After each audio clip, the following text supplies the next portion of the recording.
Hello, my name is Malik Abazdab. Welcome to PM Express.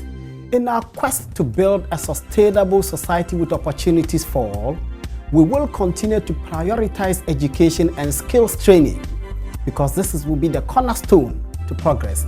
This is the introduction of the governing National Democratic Congress's manifesto. Of course, the opposition candidate, Nana Akufo-Addo, is credited with placing education in the front burner in the 2012 elections. Are the politicians coming around to prioritize education more than ever before? Is there evidence that this is happening? When we come back from the break, I will introduce my guest who will answer the questions. Stay tuned.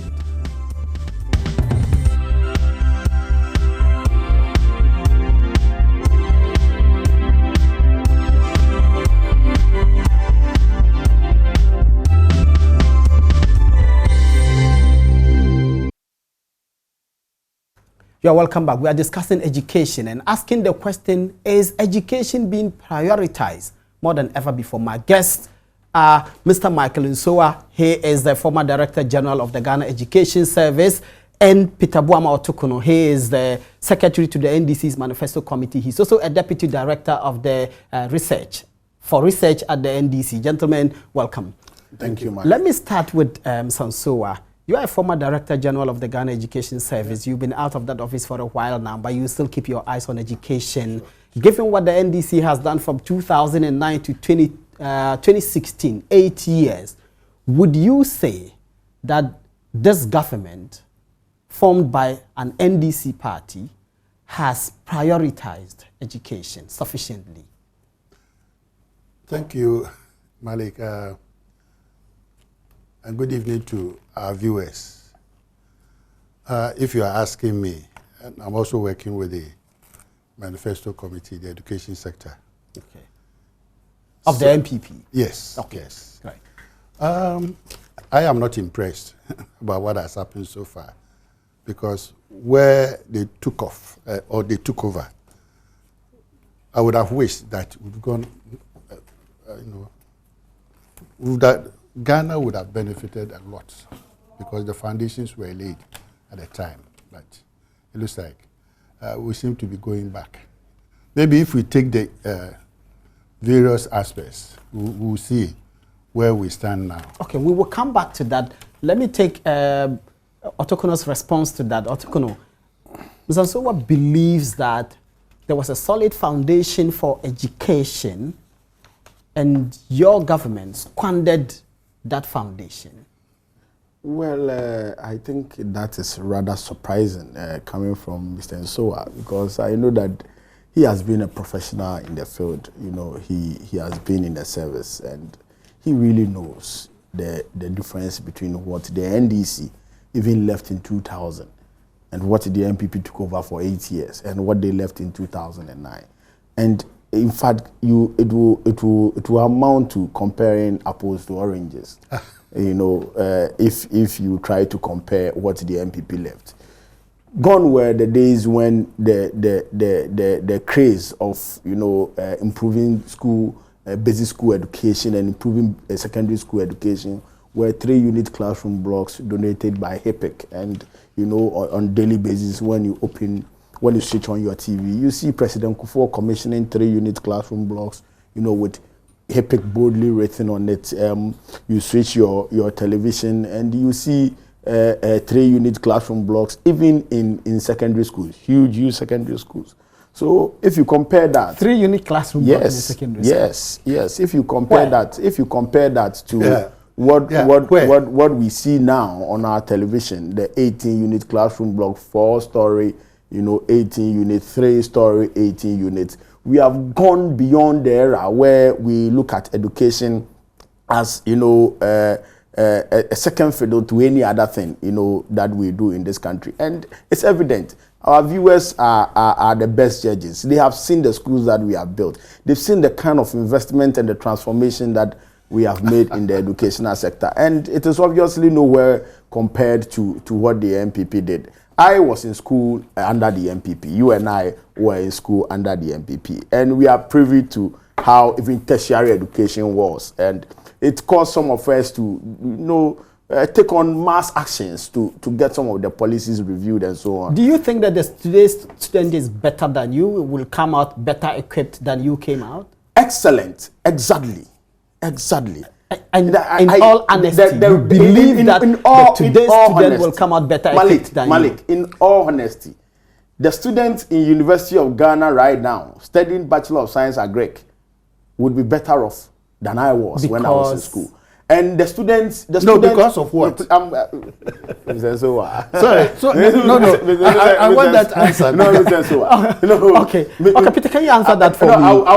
Why do you think that the student coming out of school today will be better than you? They have ultra-modern laboratories that have been built by our government. We have a new biotechnology laboratory. We have a new microbiology laboratory. And so many other laboratories with other, facilities that these did not exist at all. It didn't exist at all.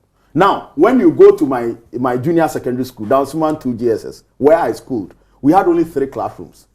Now they have the Millennium Schools, which has over 36 new classrooms for junior secondary school with laboratories and so on. I never saw a test tube when I was in junior high school. Now, when you go into my junior high school, they have test tubes. They have cylinders in their science laboratories. They have clamps and they do titration in junior. The first time I did titration was secondary school. I taught CAS. And even in secondary school.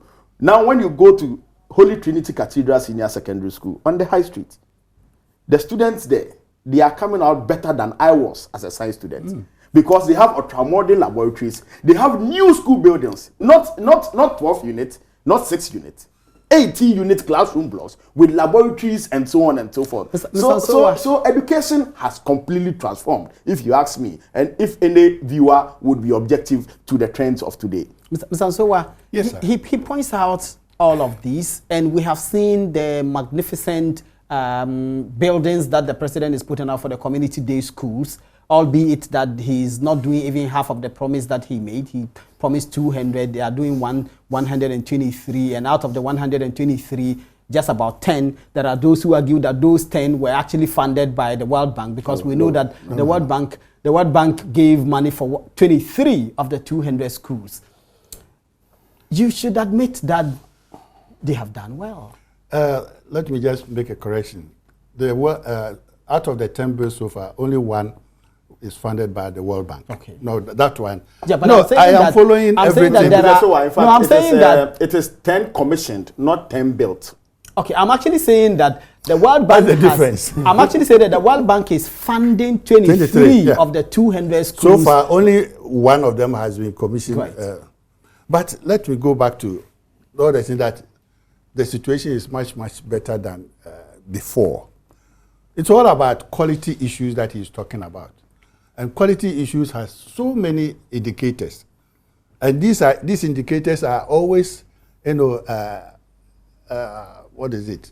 Every year, there's a report on all the indicators in the report of the Ministry of Education every year. Performance, they call it performance report. Yes. And it is this that I'm looking at. Because that is what, if you say that, oh, the students are much better than today, or they are much better than yesterday. Let's just take the issue of textbooks. Since 2005, when the NPP government ordered textbooks for in all subjects at the basic level for all children in the basic schools, we have not had that situation.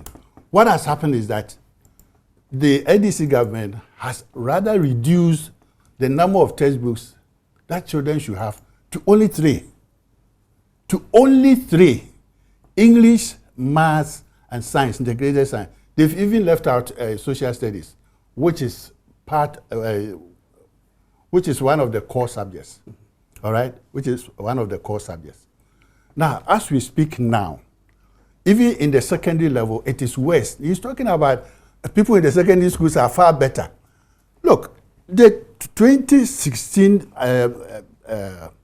Ministry of Education performance report says textbook ratio for students in secondary schools have gone down to the extent that 2 students use 1 book. In fact, it is page 40 of the page 40. Education sector performance, yes, performance report. That's page, what I have here. Page 40. If I may just read a part of it. Yes. This is the page 40. There's a chart. There's a and table. below the chart, yes, you have the narration. Yes. They says, whilst the core textbook to people ratio has remained unchanged for KG at the national level, it has decreased for all other levels of education, both nationally and in deprived districts. Areas. This is the education sector performance document. No, are you reading the part at DHS level?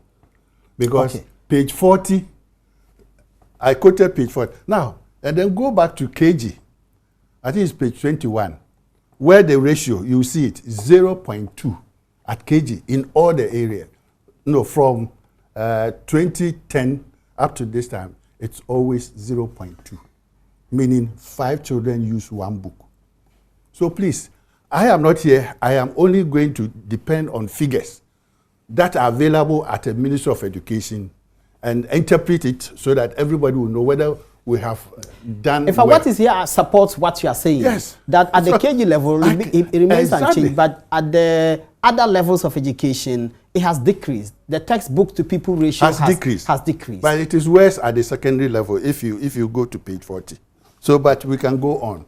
So this is the first indication. First indicator for quality. Now, when the MPP government took over, we realized that for access at the basic level, many children were not going to school for 2 reasons. Either they did not have, they could not pay the levies.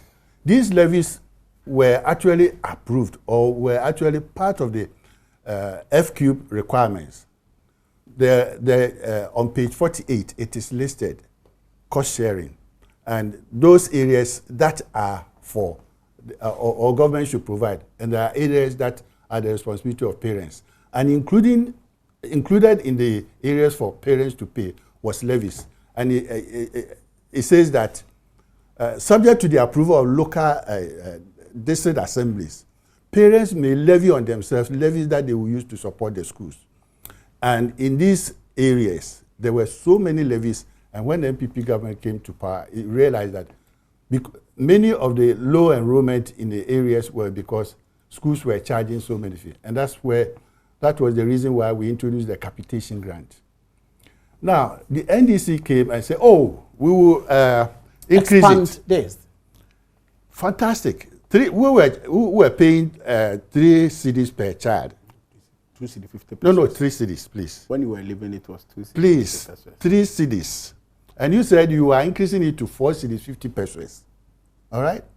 So it was 1 cedi a term. But you said you pay 150 a term. For 3 years now, capitation grant has never been paid. So are you telling me that when these schools had money to operate, they are not better off, but when they don't have anything to work with, they are better off. And this is what you think is an achievement. That you cannot even pay the capitation grant. Now you are telling the whole world that you are going to increase that 450 you can pay to 9 cedis, 100%. I mean, where is the logic in this? Where is the logic in this? You can't pay 450. But now you are telling the whole world that you can pay 9 cedis. How can this happen? Maybe some new revenues are going to come and the government is going to pay. Let me finish. Now, the other indicator, maybe there are so many, but I'm pointing about things that people see. Okay, so you did logistics. Logistics to our schools is in a terrible state. Can you hold that one for me? Let's take the two that you mentioned, textbooks to people ratio, and then capitation grant. And then Peter will respond to that. Peter, this is education sector performance report, and for 2015, and it shows clearly. Last week, was it last week? No, Monday. Monday, you and I here. You said that it's actually increased. The week before, Officer Ampofu said that now it's 3 books to a people, which is better than was the case under the MPP. Yeah. This report, which is on the Ministry of Education's website, you can check it right now, says that this is quite not the case. Malik, first of all, if you look at how enrollment has shot up, by a whopping 26% in 8 years. Already when we assumed power in 2009, there was huge challenge, huge shortage with textbooks. And I recall this vividly when we were doing the transition at the conference center, how we discussed that and how even the Macmillan project, which was supposed to print textbooks for our various schools, was squandered without, printing the books. And we have had this discussion over and over and over and over. The monies that were diverted with that Macmillan project and so on and so forth. Do you have any evidence? No. I was in office. I was in office, and therefore, this is let it is serious that the money was squandered. I'll give you an opportunity to respond. He needs to give us the evidence. I'll give you an opportunity to respond. No, what is unfair? You are making a serious allegation. When you were it talking, is not true. Okay. No. There were a lot of things that you said that I if he is going to make an unfounded allegation, I thought Peter, let me deal with it. At that time, I was in office at that time. So I'll give you an opportunity. How can somebody say the money was squandered? I'll give you an opportunity to respond. Let him make his submission. Yes. Peter. So, Malik, and it was clear that the books were not printed. It was not true that when they were leaving power, every single student in this country had a textbook for every single subject. Now, be that as it may, within the 8 years, we have increased enrollment by 1.8 million. What it means is that whilst you are replacing the depleted old textbooks, you will need to print more textbooks. So what we have decided to do is that we have decided to focus on the critical subjects. That is English, Maths, and Science. So if you look into our manifesto, where we have said that we have been able to meet the universal ratio of 3:1 with textbooks, and we have distributed 12.5 million textbooks, we have indicated specifically that it is in Maths, Science, and English. You understand? What the report is stating is a general, including all the 8 subjects, French, the local language and all that. Because all those subjects that they do have textbooks that they work on. So if you do such analysis, in fact, it amounts to what they call the fallacy Peter, of ad hominem. Peter, what I just read to you is actually Maths, Science, Maths, English, and Science. This is what the report said. This is it. Table 10, core textbook to pupil ratio, basic schools, and figure 4, core textbook to pupils. Yeah, basic schools. The core textbooks are textbooks for English, mathematics, and science. And for these 3 books, it says while the core textbooks to pupil ratio, core textbooks to pupil ratio for KG at the national level has remained unchanged at the national level, it has decreased. And this is in relation to Maths, English, and Science. But you see, that I have given you the explanation. That the fact that it has decreased doesn't mean that it does not even meet the expected ratio. You understand? I have explained that enrollment has shot up by about 1.8 million, about 26% in such a short time. So you obviously have 8 some years kind is of not quite no. You have some kind of temporal shortage. You understand? So the shortage is not as if it's not meeting what the ratio should be. We are within limits in terms of where we are, but that is not actually what we met. If we have distributed 12.5 million textbooks, and we have met the universal requirements, but it has reduced from perhaps what it was in 2014. It simply tells you that while some of the textbooks would be getting destroyed with usage, you understand? I'm coming. While some of them will be getting destroyed with usage, enrollment is increasing annually. So you have this reduction. It doesn't mean that we are not even meeting the international ratio of people to textbook in our schools.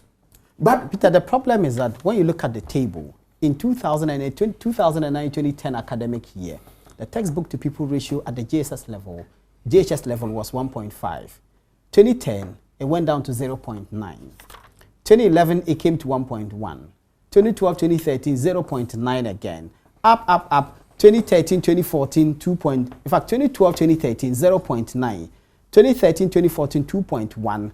And then 2014, 2015, 1.84. But so see, it's actually. But I have made the point with that number that it is. So is certainly how do we increase enrollment and not give them textbooks? And these are textbooks for just 3 core subjects. You see, Malik, I agree with you that whilst we are increasing enrollment, there is a need to bring the textbooks.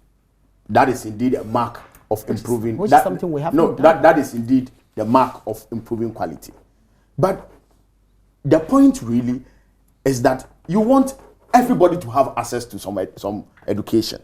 Now, you have focused your last 8 years in expanding infrastructure, in building about 11,800 new schools. Hey. It's actually a priority. The president gave 1,600 and 1,614. That is for the schools under trees. 1,614 out of 2,500 that we have started. Yes, so 2,574 we started, but we have completed 1,600. That is schools under trees. Because what the president actually said and what is in your manifesto is that these 2,674 are actually the schools that you wanted to remove, which are under trees that you were supposed to remove. The schools that were under trees are around 3,800. No, I'm saying that from 2012 to 2016. Oh, you give in your them 2012 manifesto, 2009. you said there were 60% of schools under trees left. And this 60% was 2,674. Yeah. And you have been able to build 1,614. Completed. Yes, so the remainder is what you will do in the next 4 years. When you read the manifesto, we were clear that we have completed that 1,600. You understand? Now, that is for basic school. Mind you, we have built new universities. We have built so many secondary schools. You understand? That do not even include the community. So many. And you and I argued about a university you promised to build in the Eastern region, which you didn't do. And today I brought further details on some of the things that we argued about on Monday. But Malik, the point is okay, move on and deal with capitation for me. Yes, the capitation is palpable falsehood for anybody to suggest that we have not paid capitation. Oh, indeed, when we assumed power in 2009. So have you paid up to current? I'm coming. Yes. Indeed. There are no arrears with capitation. No, but when you are paying capitation, you pay them based on the terms that I'm saying you are saying there are no arrears. If there may be arrears, then it will be last term, 1 term arrears, because they just went on vacation and returned to school. If there will be any arrears, it will be 1 term. Where I said we have done stories upon stories about non-payment of capitation. Malik, if there are any arrears, it will be 1 term. But you can't say that for the past 3 years we have not paid capitation and we have stopped paying capitation. It is not true. Indeed, he admitted that we increased capitation by 50%. And we have said in this manifesto that we increase it by 100%. Now, if we have been able to fulfill that promise in that manifesto of increasing it by 50%, why can't we increase it by 100%? So Mr. Nsowa is saying that the MPP will not consider even increasing capitation at all. He hasn't said that. He hasn't said that. He said that you haven't paid. He said you haven't paid. I am inferring from his analysis. Please, don't think for me. I am inferring from his analysis. But you see, I don't want to be responding to what Mr. Nsowa will raise. Then I'll respond to. No. The point is that we have made some commitment to the people of this country about how we want our education to be. And last time I mentioned how we have taken our education from a near collapse situation to a very vibrant and award-winning situation. You recall that last year we adjourned one of the countries with the best science and maths education on the continent. You understand? That is the results you get from improving the quality, building the science infrastructure. As I have said, my school, where I studied for junior high school, they now have a science laboratory. And it cuts across. Perhaps maybe there are a few schools that do not have those kind of facilities. But that is the commitment that we have made, that we will continue to expand those science resources. Now, we have brought in this program for teachers, the science maths teachers, to improve their capacity. And we have trained close to about 6,000 of them, you understand, in science and maths education. So it's the improvement in quality is not a one-item thing. You assume that, okay, you have been able to print enough textbooks, so you have improved quality. You'll be joking.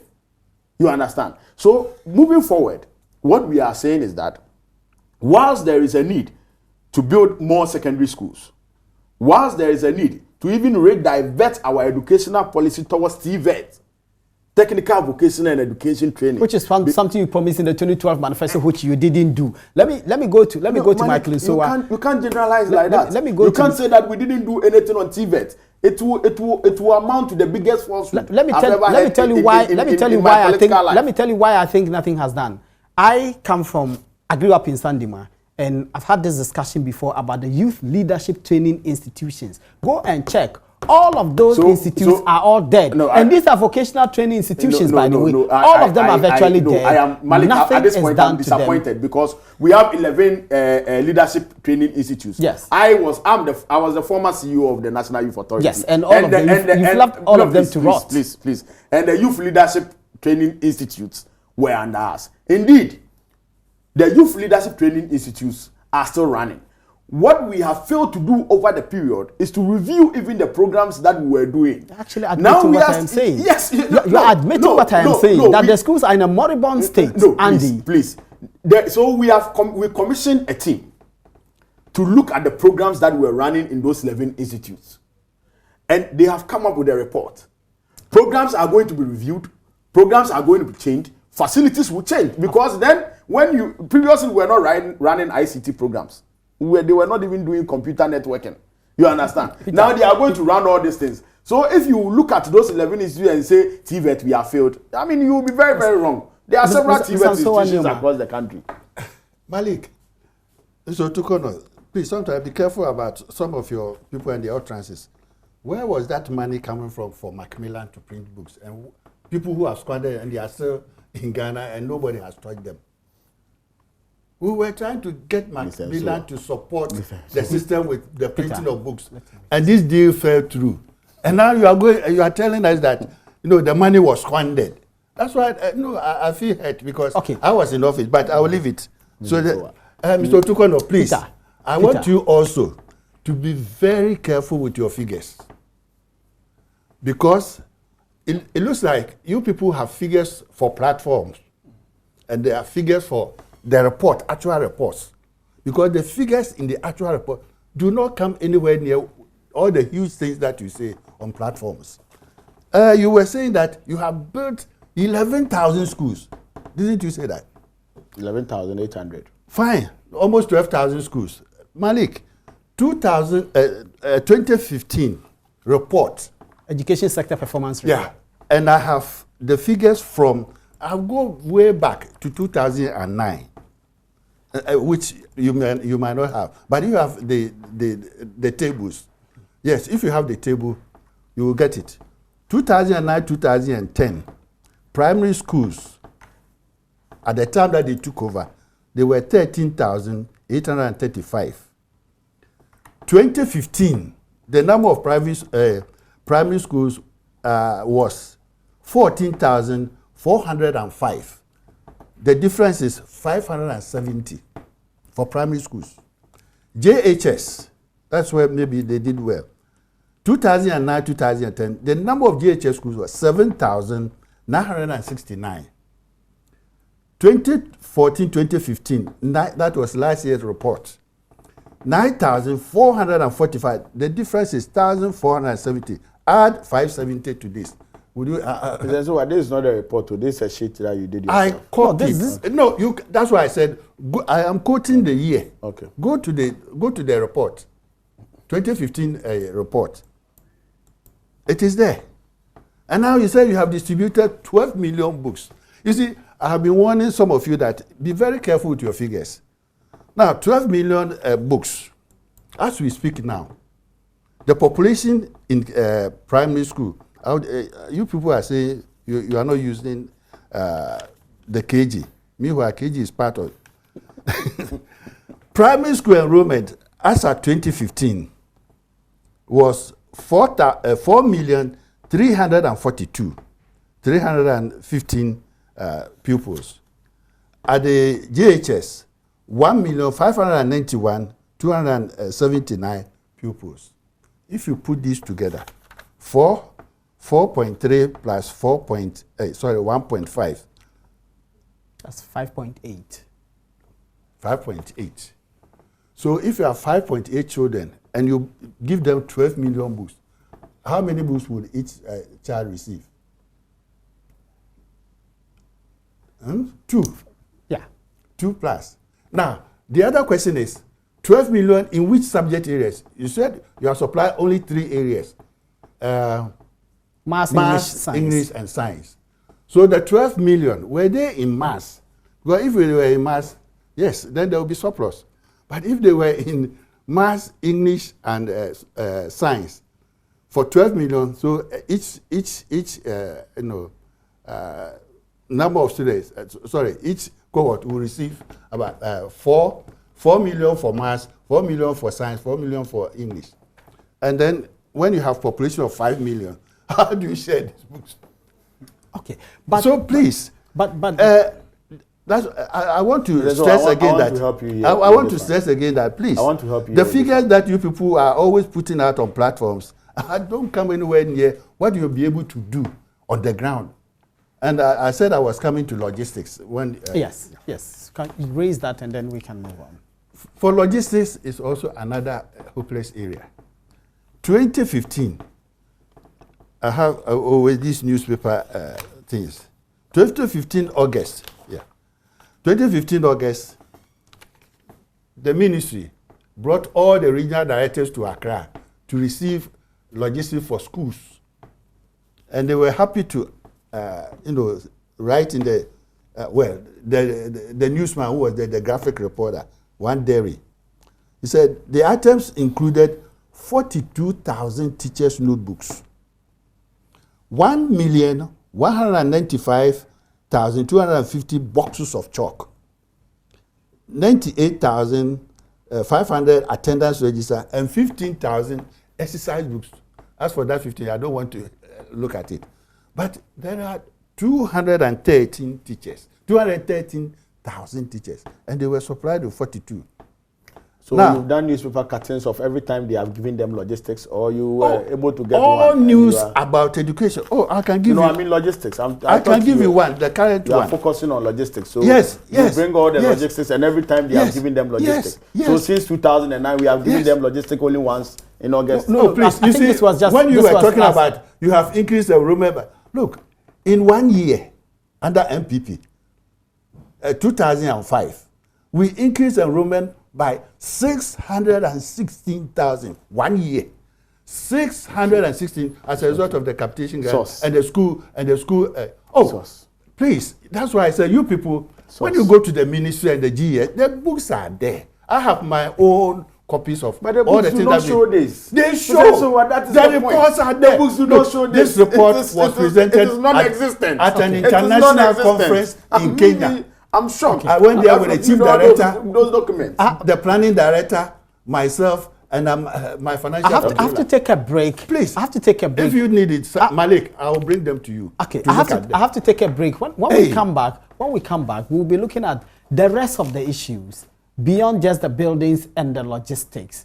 What are the performance indicating? You're watching PM Express, and we are discussing education and whether education is actually being prioritized in this year's election. Keep watching.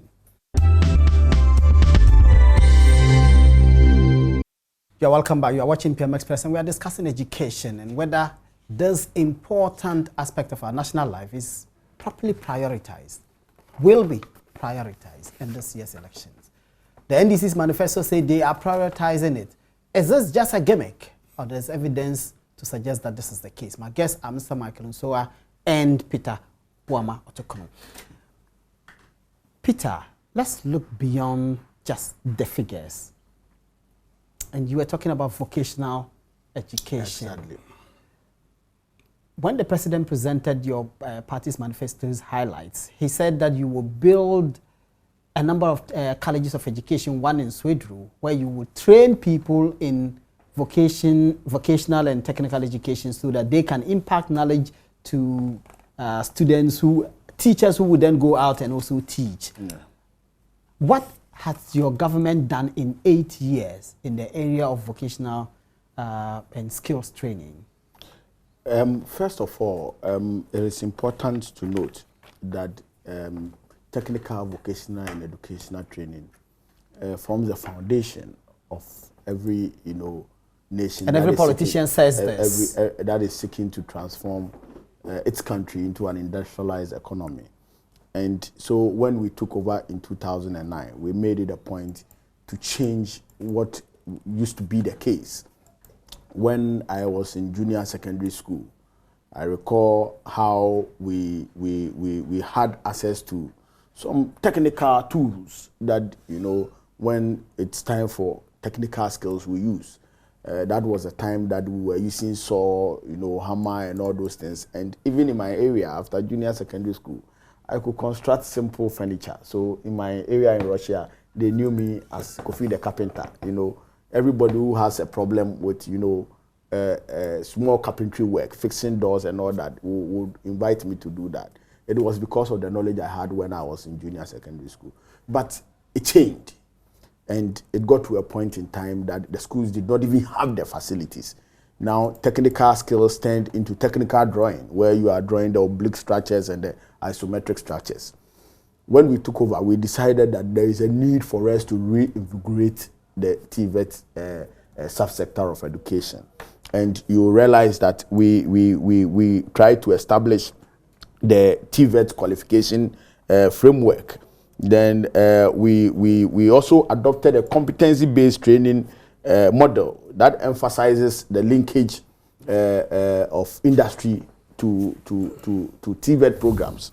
Then we established the National Apprenticeship Program, which has been running to cater for large informal sector, so that those who are not able to go into regular institutions can get access to TVET education.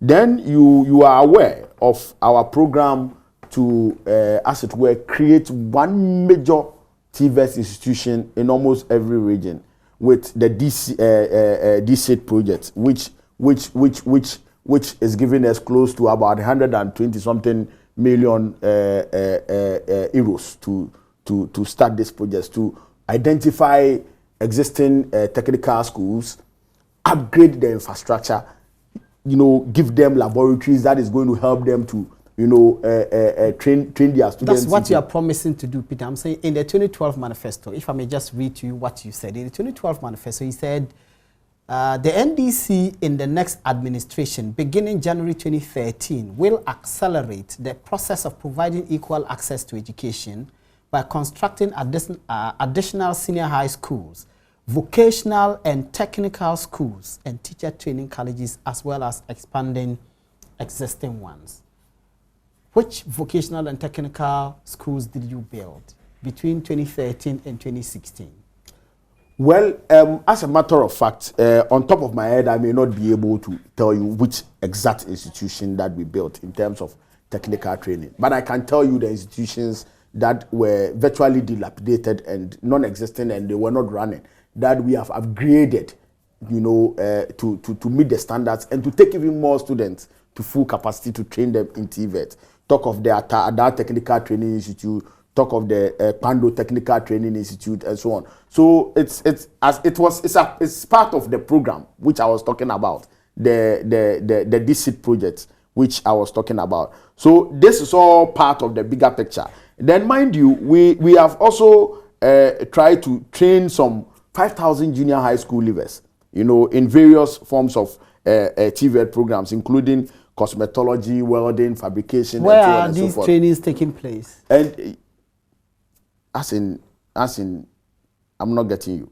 You say you are training 5,000. You want to know the exact place where they are doing the training? Well, I just want to be sure that if I go to such and such place, I can find people who are under. Otherwise, Peter, if you just tell me. CODVET ran those programs in the various TVET institutions across the country. Even NY, with our 11 institutes, we are still training people in TVET. And we are training close to about 1,500 almost every year. You understand? So when you ask because I want clarity, because at the end of the day, I like your enthusiasm to seek for such clarities, but obviously when you ask me where those trainings are taking place, I can't list all of them because for the purpose of time and all that. You understand? But if we would move on and make progress, please. President Mahama has said that out of the 200 community SHS that we are building, of which 123 are at various stages of completion, and we have commissioned 10. Out of the 200, we are going to reserve 60%. Was this part of the original plan, or it's just an afterthought? It was part of the original plan. It was part of the original plan. We are going to reserve 60 for TVET. What it means is that we are going to build laboratories attached to those institutions so that they can train people in auto mechanics. They're going to reserve 60% of the, or 60 schools out of the 200. 60 schools. That will represent about 30% of the schools. So 60 schools. Then with those 60 schools, we would equip them with the needed infrastructure, the needed laboratories, so that they can train young people in technical, vocational, educational training. And I think that is most instructive. That aside, the problem over the years, which Mr. Nsoa will agree with me on, is the fact that previously, those who opt for technical education, who go into technical school after junior secondary school, are truncated, you know, after they have studied for their NVTI and their certificates and so on and so forth. Now, if we want to make it attractive, we want to modernize it so that a lot of young people, brilliant students, will go into it. You and I are aware that our colleagues who completed junior secondary school with us, who went into technical schools, were those who did not do well. You understand? So there is a need for us to shift the status quo so that we get the more brilliant students, the science students, to go into technical vocational training. Then if you want to do that, you would have to modernize and make it attractive so that those who are going in there will know that they can make a progression from that level to even PhD, so that they would acquire, you know, some level of masterization of the area, so that if somebody goes to do electrical engineering from ATTC, he knows that that is not his end. He is not going to end as a technical person in any institution. Let me he can go to the universities, do a degree program, a master's program, and even get a PhD. And that is the reason why we decided to convert some of the polytechnics, as it stands now, into technical universities, so that they can progress and be able to offer degrees, you understand, and move ahead and do masters and so on and so forth. So it's a progressive transformation of TVET education in this country that we are doing. Are these just cosmetics? Yes, they are cosmetic. In substance, there's something that we can see and say, look, this is happening. Look, what they are doing is cosmetic. Because in my introduction, I said we laid a solid foundation, including Convert A. We laid a solid foundation. Where was it? Well, because you don't want to see, you will see. But we laid a solid foundation. Look, the technical education is cost intensive. You need a lot of money. So the plan was like to make some of the secondary schools technical schools. When Anamwa Mensah's report was finished, the government white paper that accepted many of the recommendations in the report included technical education. Yeah. So, like the point he made that, you know, previously when you go to technical education, it was like, oh, no, you are not one of the brilliant students, that's why you are being reserved. So what happened was that the education system or the curriculum was structured in such a way that there were 4 programs, major programs. General programs included general science and general arts. Then agric, vocational and technical. And all the people who went to the technical, whether purely technical or secondary technical, the compulsory subjects apply to all. English, math, science, social studies apply to all. So that, you see, then you cannot discriminate. When I get my qualification from a technical school and I have passed the 4 core subjects, my technical will add up and then I can find admission to any level. So this was there.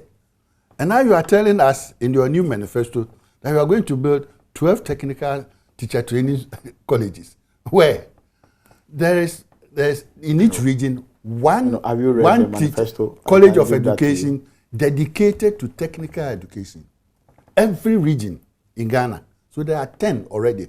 Plus Winneba Kumasi campus, which is purely technical university. Are they doing this? Yes.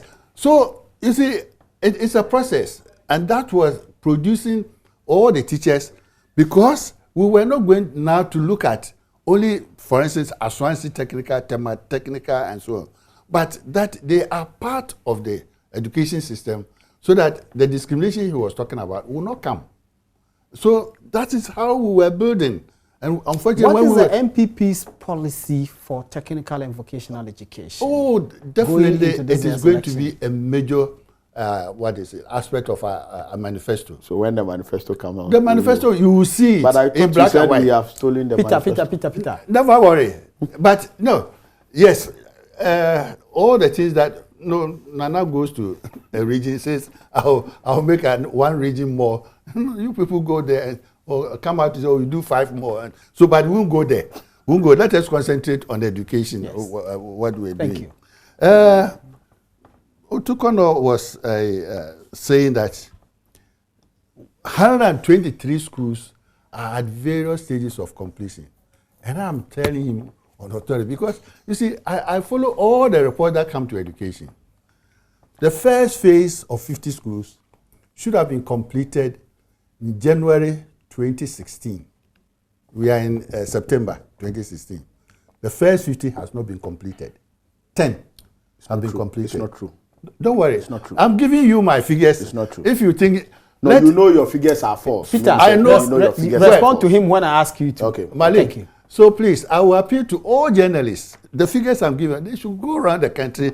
You have correspondents around the country. I asked him to bring me the list yesterday. Yes, he said he has brought some lists. Yes. But he has brought one region, you see, or more than one region. Well, I brought one region. The funny thing is that we all know 10 has been commissioned, and one of them is the World Bank one. Now, phase 2, 50. Only 8 sites you will see work being done. It's not true. Only 8. It's not true. 42 of them have abundance now because they don't have money. I am telling you, the reports. Now, there's no phase 3. There's no phase 4 yet, because this will have to be completed. Okay, so plus the 223, plus the 23 World Bank one. So that's why they continue to say that, 123. The first 50, only 10 has been completed. It's not true. It's not true. There's the second phase, only there's work going on in only 8 sites. So there's 42 where nothing is happening. So why Malik. now? Again, you see, me, I don't lie.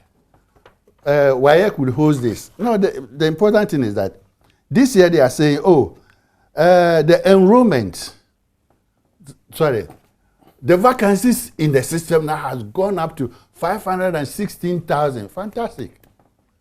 If they are not propaganda, figures.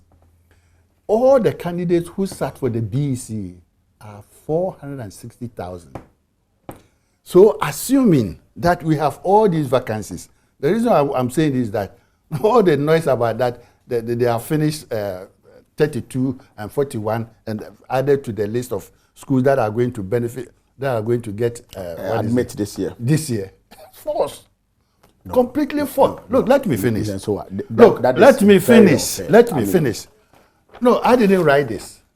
The GES or the ministry gave these figures that GS had declared 516,000 vacancies. The total number of candidates who sat for the exam, 460. Malik. Can you show the story to the camera, the publication, so that the camera can pick it? Look, Malik, so why are we making noise about 200 schools? For what? But the story talks about WAEC withholding results of 321 schools. Look, read this. So if the camera is captured, this is not important to the discussion. It's not relevant. If you have facility, I'll make a copy for you. Okay. No, but it's not relevant to the discussion. The point is that if all the candidates who sat for the exam, who sat for the exam are placed in the schools in Ghana, there will still be 55,000 vacancies. And every year, the increase is about 35,000. So for next year, there will not be any new thing. No, I'm doing this because you see, I am a planner. I am a planner. It's very problematic. It is not problematic because you have not planned well. And if you are not careful, many of the schools will be without students. Your point is there's no need for the construction. Because too many schools and that there will be no. As a planner, Peter, education planning, if you've done that properly, you will not be scared. Because there are 150 schools whose population is less than 500. Some are even 95, 75. Why would you go and build a new one when you have not utilized the site that you have acquired? So what are we doing? So your point is we should have expanded the existing schools. When we did the expansion, which they are always mocking, although going to move from 1,500 to 3,000, this school at near Koforidia or Yoko, it's over 3,000. My Sandima Senior Secondary School increased significantly. Yes. Because it was just a small place. And that increased the enrollment in your school now. Yes, but my school was... You go there and you see the new facilities. No, but my school was a beneficiary of the model schools under Akufo. No, have you gone there recently? I'm saying no, have you gone there recently? My school was a beneficiary of the model schools under Akufo. Have you gone there recently? I was in Sandima only this weekend. And what did you see? Was it the same as you left it? That there were better structures. Thank you. Not built by your government. Better structures because of the model school system. I'm saying that after the model school improvement, have you been there? Have you seen the new facilities? Well, what new facilities? I haven't seen any new facilities. I haven't seen any new. What new facilities? I'm not saying you are not building schools. I'm just saying that for Sandima Senior High. You see, Malik, instead of planning to make sure I think that our children get secondary education, we're only dealing with figures. Okay. I'm a bit amazed. Peter, speak to the issues. Yes. I'm amazed this evening. I am hearing this from the MPP saying that now. Look at the interpretation. I said we don't need 200. It doesn't mean we don't need addition. Please, Mr. Zowa. This is the way if he tries to spin. If he tries to spin. No, I'm not spinning. He's spinning. I'm not spinning. This is how they interpret well-researched Peter, don't spin what he said. Planning. Will you allow me? This is how you do well-researched planning. Will you allow me? How are you spinning that? I'm not spinning. This is not spinning. You just said that with the number of schools available, the spaces that we have declared, if it is here. Oh my Jesus! Will you allow me? Will you allow me to make some points? So allow him to make his point. The spaces that we have declared, it means that when students are posted into schools, we are going to get about 5,000. Is it 5,000? You said. Some extra vacancies. Yes. And nobody will have any place to sit. This is here. But you see, I didn't put this figure here.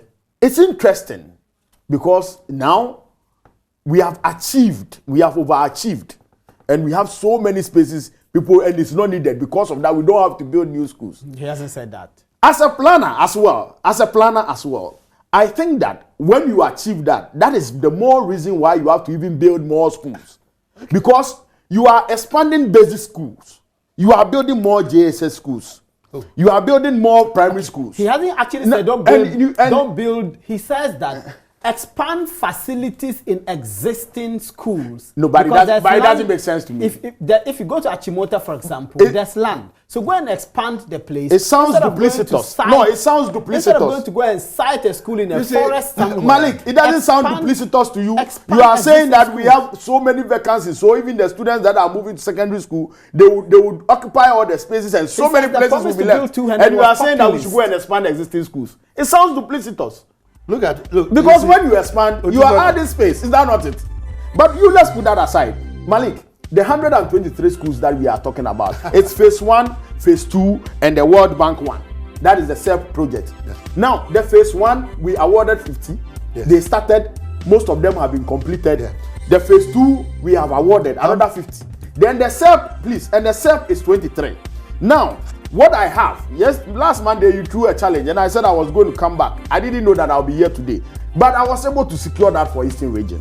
Even in Eastern Region, the phase 1 project. I don't have time to take all of that, but I will take the list. The phase 1 project, about 3 or 4 of them have been completed. Yeah. You understand? The phase 2, some of them are even being roofed. They are at roofing. I'll take your list. I think we've run out of time, Peter. I mean, so We've Mr. run out of time. Sowa, what about the one at Mori? We have to bring this. Because we have to bring this discussion. Do you know Atomic Runabout? At Domi, Peter, when you drive there, Peter, you see one of them. You have seen that project. Oh. So how do you sit here? How do you sit here? There are so many nothing is being done. Can you keep quiet? Then I can. Thank you for the confession. Thank you very much. Peter Otokono is the secretary to the NDC's manifesto committee. Mr. Michael Usowa is also on the NDC MPP's manifesto committee. Gentlemen, welcome. Thank you very much for coming here. My name is Malik Abbas Dawood. God willing, tomorrow we will bring you another exciting discussion on PM Express. Until then, bye-bye.